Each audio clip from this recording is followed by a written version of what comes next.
In the southern outskirts of the capital of France, Paris, Réau prison is located, which is considered the most modern and secure jail in the country. The country's most high-profile prisoners are kept here. 17 feet high concrete walls on all sides, thick fencing of barbed wire, and guards standing 24 hours with sniper rifles on watchtowers make the security system of this prison so strict that even a bird cannot flap its wings here.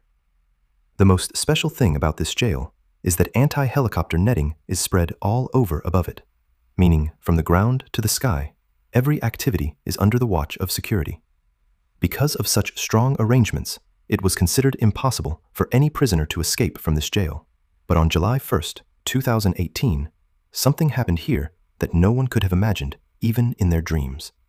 Here, France's most wanted criminal of that decade and public enemy number 1 was kept, who had carried out at least 30 major robberies and had earlier escaped from another high-security prison in 2013.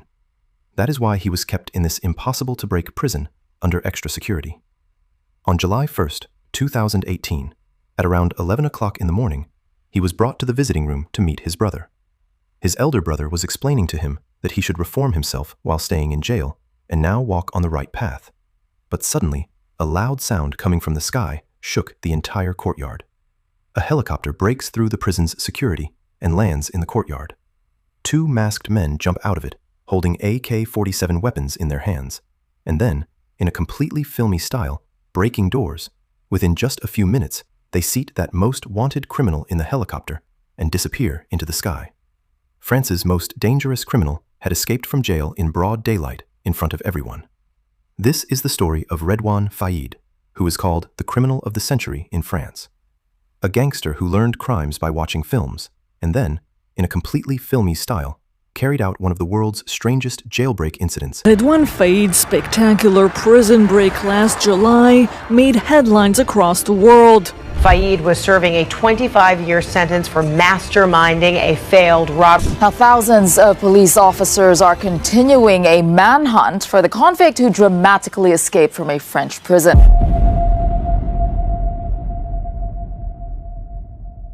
Redoine Faïd was born on May 10, 1972, in Creil, France. His father, Derargi, worked in a chemical factory. Redoine Faïd was the 9th child of his parents. His father had come to France as an immigrant from Algeria. Algeria used to be a French colony, and when the war for independence from France broke out in Algeria, Redoine Faïd's father, Derargi, fought on the side of Algeria in the French-Algerian War. The area named Creil, where Redoine Faïd's family lived, was counted among those areas of France where unemployment, poverty, and crime had deep roots. From childhood itself, Redoine Faïd saw the older boys of the neighborhood doing small thefts, stealing cars, and dodging the police. This affected his thinking as well, and he started committing thefts at a very young age. Sometimes he would steal toys or comics from malls, and sometimes he would steal candies from shops. Redoine Faïd's father, Derargi, was a man who followed principles. So when he came to know about his son's habit of stealing, he beat him badly with a belt. But the love of his mother stood like a shield in front of those principles. Redoine Faïd's mother made him promise that he would never steal again. But Redoine Faïd's mind had become so absorbed in stealing that he was ready to bear every beating for it. By the age of 11, he formed a small gang with 3 more children from his neighborhood. Now, along with his friends, he started committing slightly bigger thefts. He began stealing TVs, stereos, and other electronic items from supermarkets and apartments, and also started dealing in drugs. He liked to look good, so he used the money earned from these crimes to buy and wear his favorite branded clothes. Redoine Faïd found the world of crime very fascinating, in which he felt a different kind of thrill at every moment. Redoine's dream was to become the most famous criminal in France. He wanted to become very famous and rich, and for this, he was ready to do anything. Apart from this, during this time, his father had shifted back to Algeria, and his mother had died. So now, there was no one to stop or question him. That is why he wanted to take his crime to greater heights. He was no longer getting a kick from small crimes. So soon, to step into the world of bigger crimes, he started working under a well-known thief of Creil and a powerful gang leader, Jean-Claude Bessel. In 1991, when he was 18 years old, he tried to rob a departmental store at gunpoint. But during this, he was caught by the police for the first time.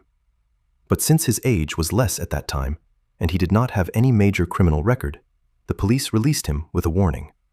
But the police did not know that the person they were forgiving, thinking him naive, would later become the country's biggest problem. After getting released from the police, Redoine Faïd worked on his weaknesses. The biggest inspiration behind his crimes was French crime thrillers and American gangster movies. He had been a cinema lover since childhood. He watched films like Scarface, The Godfather, Casino, and Heat countless times. These films seemed to have taken control over his thinking. He would recreate every scene with his friends, keep muttering gangster dialogues all the time, and imagine himself like a film criminal. He had made films such a part of his life that during robberies he would speak film dialogues.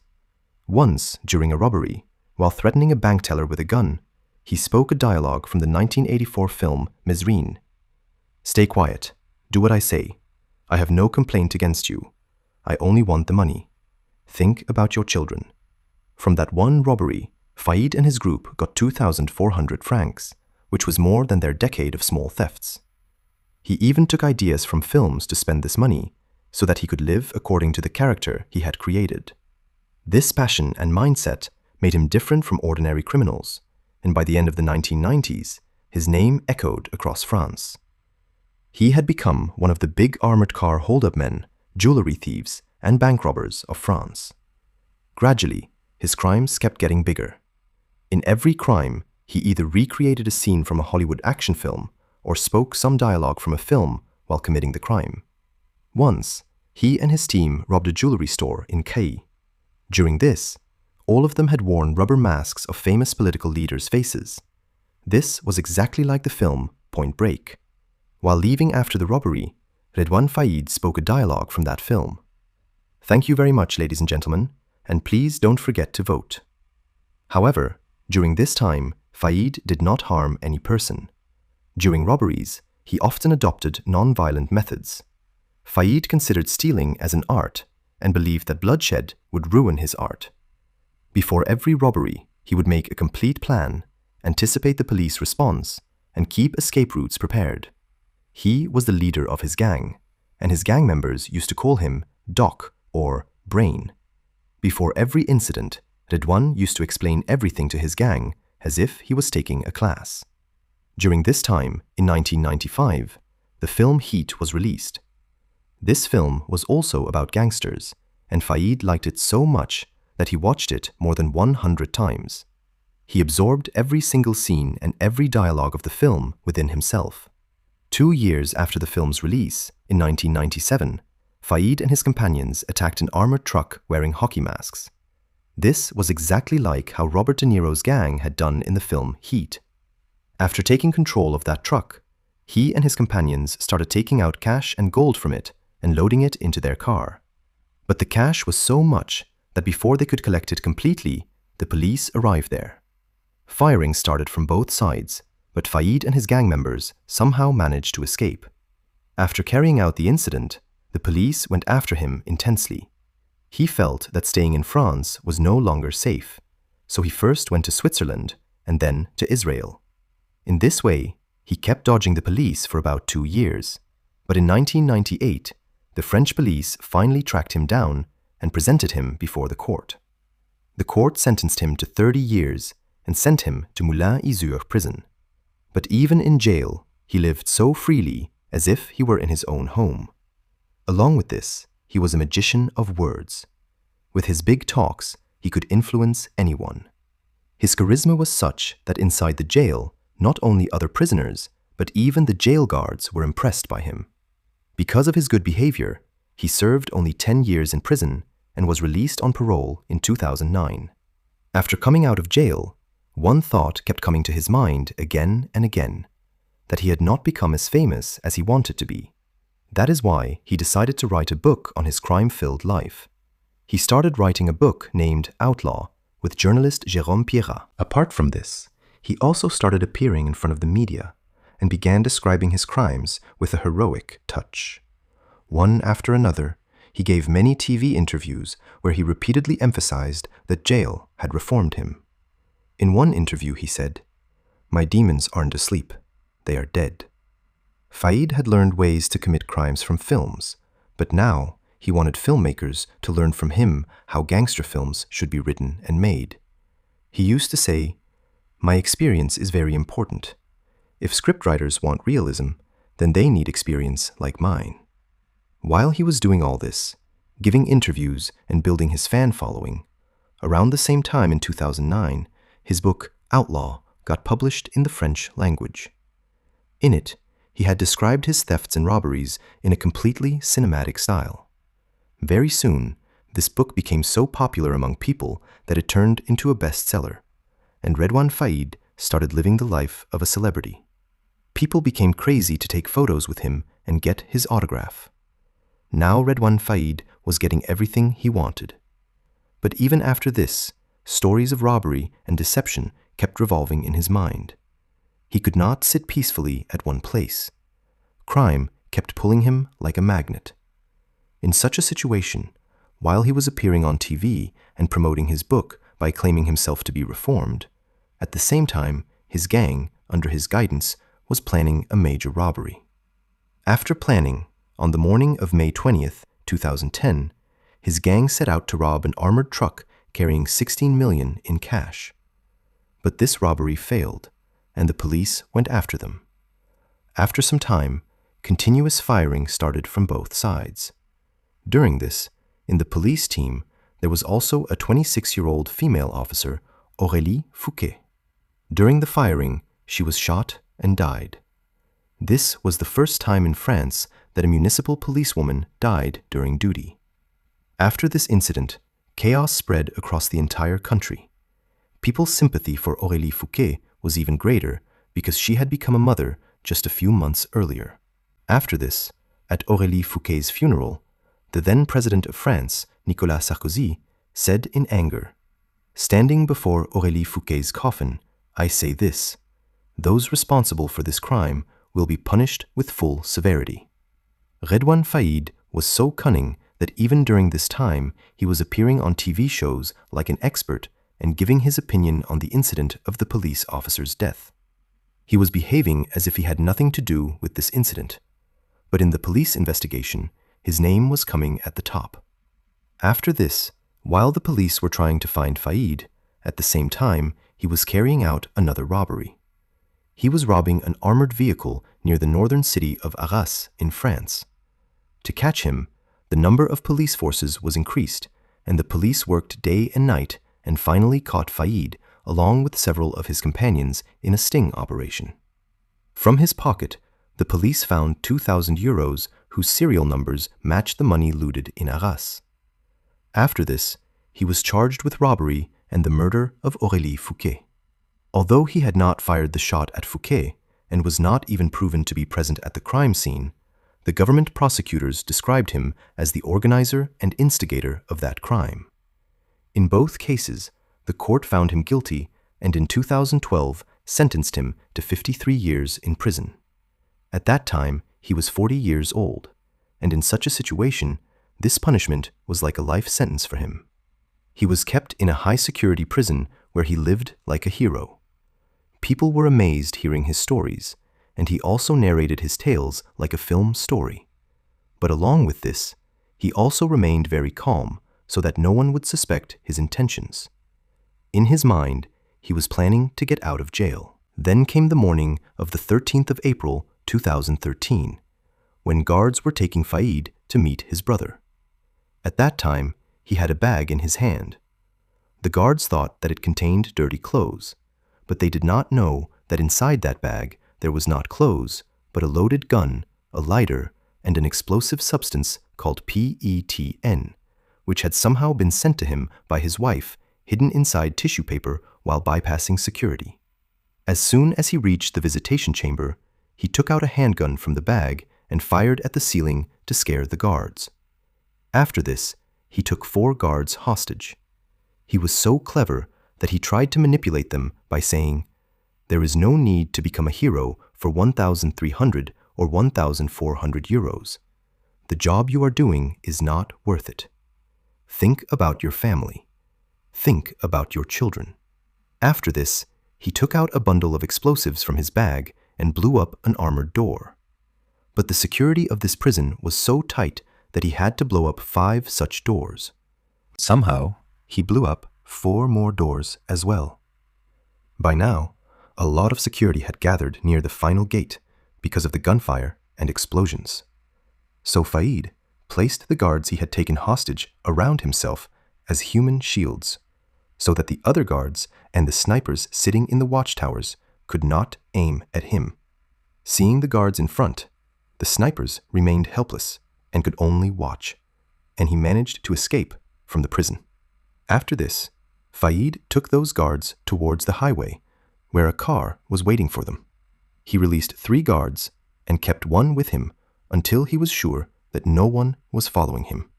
His escape, like this, from such a secure prison, was a black stain on France's security system. After this, he was once again declared France's public enemy number 1, and the French police put in all their efforts to catch him again. The police suspected that he might have fled the country, so Interpol issued a red notice for him, because of which the news of his being a fugitive spread across the world. For the next 6 weeks, he roamed free. In May 2013, the police received a tip that Faïd was hiding in a hotel in Ponto-Combo, 13 miles away from Paris. The police surrounded the entire hotel at midnight and soon raided it and arrested him once again. For escaping from Sequedin prison, his sentence was increased by 10 more years, making his total sentence 63 years. This time, he was sent to Redoine prison, which was like an impenetrable fortress. Opened in 2011, this prison was one of the most modern and secured prisons in France.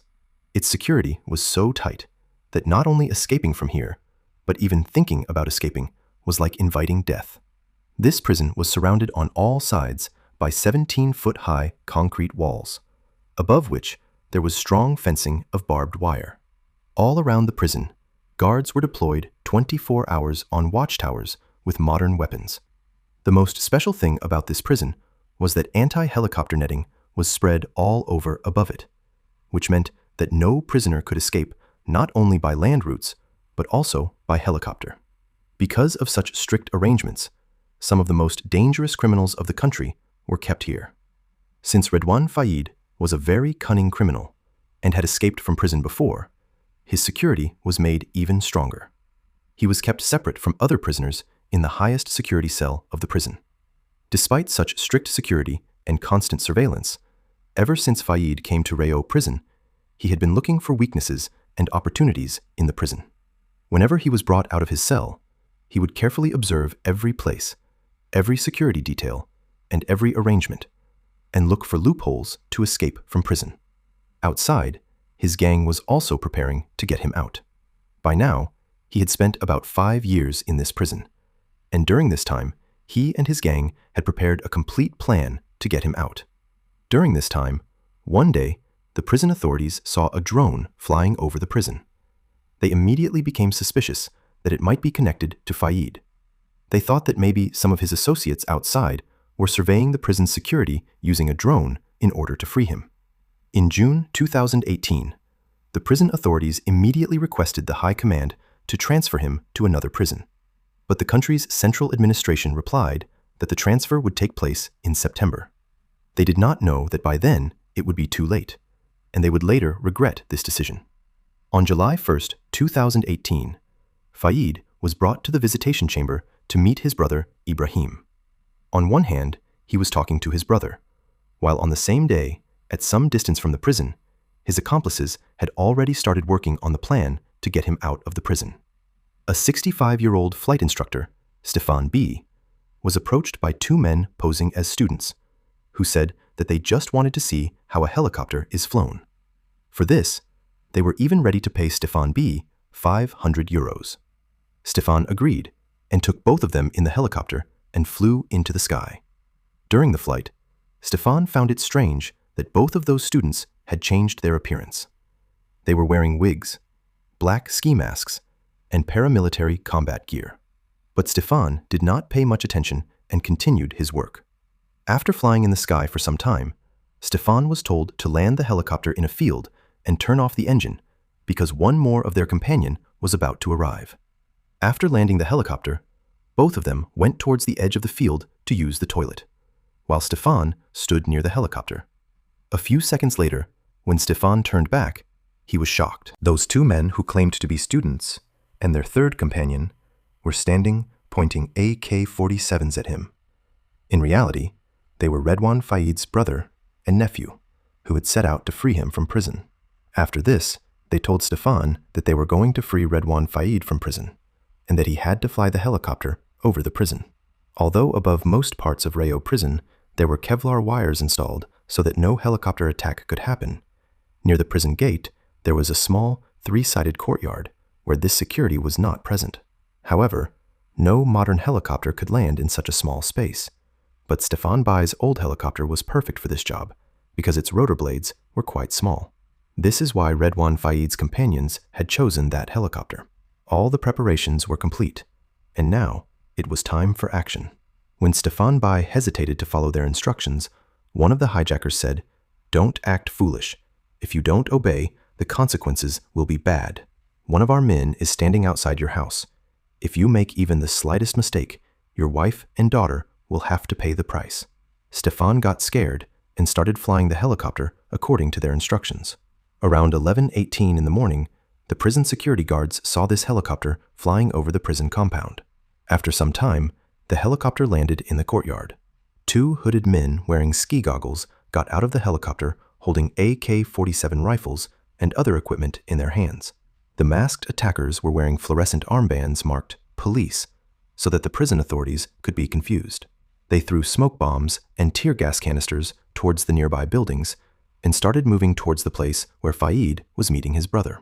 Meanwhile, the third man remained in the cockpit, pointing a gun at the pilot. Seeing this entire scene, the guards sitting in the watchtowers were also confused and could not understand what was happening. In Rayo, there was a rule that armed guards could not fire at a helicopter because it could pose a serious risk to nearby buildings or people below. That is why no one fired, and the attackers kept carrying out their work. The two masked men used a power saw and cut the lock of a door. At that time, Faïd was meeting his brother Ibrahim, who was trying to convince him to reform, but he had no idea that within moments, his younger brother was about to execute the biggest jailbreak in France. Faïd's companions were breaking one door after another, and as soon as the loud sound of metal cutting reached Faïd's ears, he stood up and said to his brother, "They have come to take me." Within moments, one masked man crossed all the doors and reached him, after which Faïd left his brother there and, avoiding the guards, came out of the building with that masked man. On the other side, the prison guards were in complete shock. By now, they had understood that the helicopter had come to help a prisoner escape. Some guards were moving towards the courtyard to stop him, while others were continuously making phone calls for help. One guard dialed the emergency number 17, but when the operator heard that a helicopter had come to help a prisoner escape, he started laughing because he could not believe it. He could not understand how this was possible despite the anti-helicopter netting. The guard shouted that immediate help was needed, but the operator told him to stay calm and follow protocol. In this questioning, about 5 minutes were wasted, and by then, Faïd calmly reached the courtyard. He was feeling like a complete hero. The helicopter blades were continuously spinning. Faïd saw one guard and two prisoners staring at him from behind the glass. He turned towards them, placed his right hand on his forehead like a salute, and gave an Air Force-style salute, and then sat on the front passenger seat next to the pilot. This entire incident took just 10 minutes to happen, and in this way, once again, Redoine Faïd escaped from prison. This escape was so big and daring that it was published on the front pages of newspapers around the world. Even the country's justice minister had to come to inspect that prison. Faïd's repeated escapes had become a deep stain on France's security system, and for the French authorities, he had become the biggest headache. That is why the police launched a massive manhunt to catch him, and 2,900 police officers worked day and night in search of him. Faïd loved challenges so much that after carrying out France's biggest jailbreak, he returned to his hometown, Creil. Here, he lived by constantly changing his appearance. In this way, he managed to evade the police for 3 months. But finally, the police traced him. In one footage, the police saw a tall person wearing a burqa. They suspected that it was not a woman, but a man, because he was having difficulty walking in it. That person was none other than France's most wanted criminal, Faïd, who was moving around in disguise, wearing a burqa. On October 3, 2018, the police arrested Faïd from the apartment where he was hiding with his brother Rashid and nephew Isaac. All 3 of them were arrested. After this arrest, the court sentenced him to 14 more years in prison.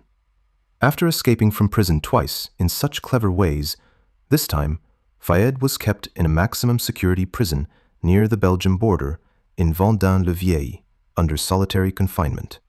There, he is completely searched 5 times a day by a team of guards. Whenever he comes out of his cell, he is handcuffed. Even to use the phone, 4 to 5 guards remain with him. He has no direct contact with any person except the guards. In solitary confinement, he feels as if he is being buried in a coffin. He even went on a hunger strike in protest against the treatment being done to him, but it had no effect. Even today, Faïd is imprisoned in the same jail, but the authorities always remain in fear that no one knows when, from where, and how this cunning criminal might escape again.